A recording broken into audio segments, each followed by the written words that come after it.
Oh my goodness, how is it the end of April? We are so grateful that it is so, right? One day closer to summer vacation. Welcome back to another segment of, Classroom Management by Design for the primary teacher. We are so grateful you are here. We are getting ready to tackle a real challenge this week in primary education. We're going to give you some practical, research-backed strategies.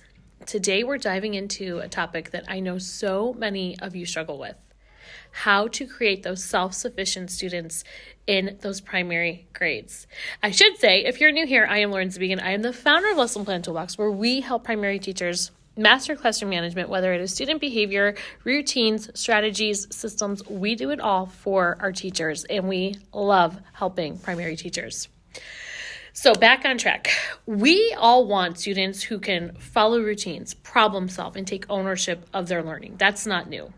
But so often we find ourselves answering the same questions, managing every small issue, and feeling like we're doing more work than our students.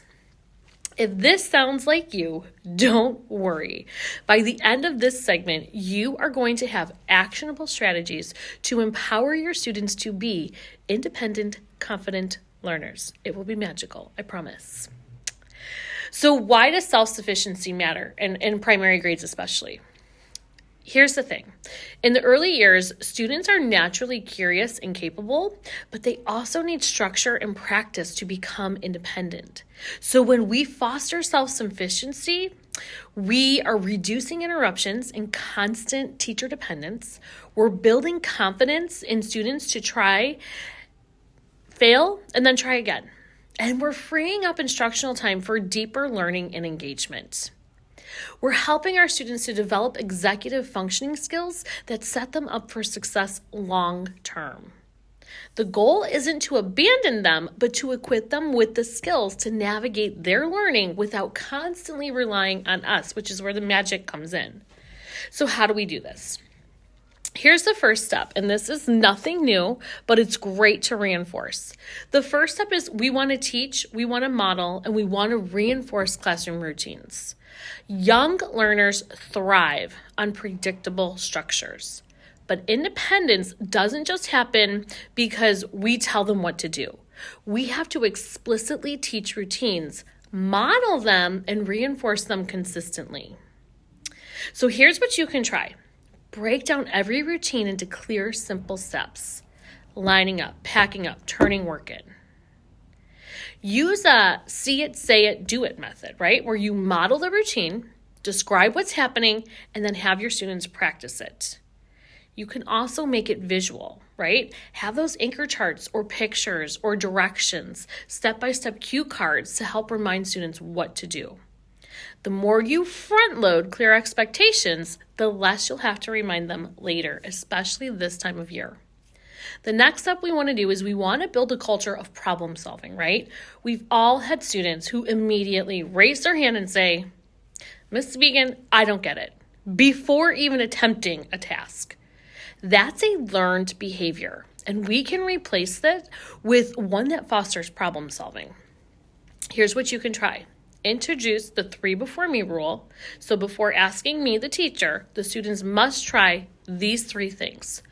Look at the board or the anchor charts to see if you can figure it out on your own. Ask a classmate, whisper it to a classmate. And then the third one is try again on your own. Okay?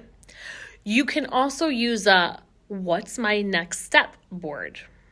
So if a student is stuck, have them check the board for problem-solving prompts before coming to you. You can normalize mistakes by celebrating the persistence and offer. I love how you tried 2 strategies before coming to ask me. What else could we try? The third step in this process is fostering independence through classroom jobs. This is one of my favorites.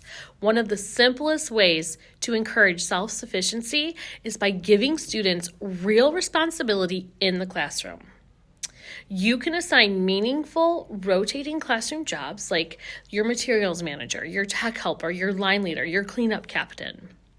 You can give students ownership over their space by having a help yourself station with extra supplies so they don't have to ask you for paper and pencils and tissues and all those things. Teach them to track their own learning with goal setting charts or checklists.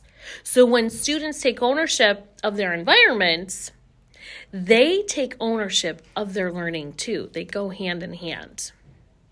The fourth step in this process is to create structured choices. We can build independence by giving students the power to choose, but within clear and structured limits. So here's how you can do this. Offer choice boards for activities, right? Where students pick between writing a letter or drawing a comic, or recording a video for a response. They get to pick what style works best for them. That must do, may do, right? Those lists are great. Students complete the required tasks first, then they can choose from enrichment activities. You can also try implementing flexible pacing, where some students may need extra time, while others move on to challenge work. The structured choice gives students control without the chaos. The fifth step in this process is we want to use reflection to strengthen self-sufficiency. We don't do this enough in our schools. We can't just hope students become independent. We need to teach them to recognize their own growth and learning. So at the end of the day, end the day with just a quick, what did I figure out on my own today? Reflection. You can use index cards for exit tickets where students just jot down one thing that they did independently. You can have peer partners share a time where they problem solve without asking for help. But when students see their own progress, they become motivated to keep trying on their own. That's the magic of this. We want progress over perfection, right? Creating self-sufficient students isn't just about flipping a switch. It's about a small intentional change that leads to long-lasting growth.